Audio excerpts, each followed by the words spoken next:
കേരള സർവകലാശാല സെനറ്റിലെ ചാൻസലറുടെ നാമനിർദ്ദേശം എന്ത് രേഖകളുടെ അടിസ്ഥാനത്തിലാണെന്ന് ഹൈക്കോടതി. സെനറ്റ് നിയമനത്തിൽ ചാൻസലറുടെ ഓഫീസ് വിശദീകരണം നൽകണം. നാമനിർദ്ദേശം ചോദ്യം ചെയ്ത ഹർജിയിൽ ചാൻസലർക്ക് ഹൈക്കോടതി നോട്ടീസ് അയച്ചു. ശ്രീകാന്ത് വിവരങ്ങളുമായി. ശ്രീകാന്ത്, ഗവർണറുടെ നടപടിയെ ചോദ്യം ചെയ്യുകയായിരുന്നു കോടതി. ചോദ്യം ചെയ്യുന്നതിലേക്കല്ല പോയിരിക്കുന്നത്, നേരെ മറിച്ച് ഇതൊരു സാങ്കേതിക നടപടിക്രമമാണ്. കേരള സർവകലാശാല സെനറ്റിലെ ചാൻസലറുടെ നാമനിർദ്ദേശം അത് എന്ത് രേഖകളുടെ അടിസ്ഥാനത്തിലാണ് ഉണ്ടായിട്ടുള്ളത് എന്നാണ് ഇപ്പോൾ കോടതി ചോദിച്ചിരിക്കുന്നത്.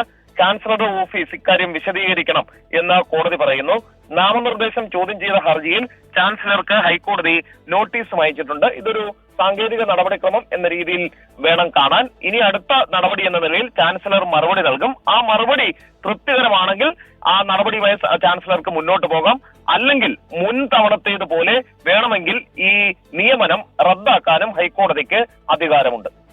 സെനറ്റിലേക്കുള്ള നാമനിർദ്ദേശം, അത് ചാൻസലറുടെ നാമനിർദ്ദേശം എന്ത് രേഖകളുടെ അടിസ്ഥാനത്തിലാണ് എന്ന് കോടതി ചോദിച്ചിരിക്കുന്നു.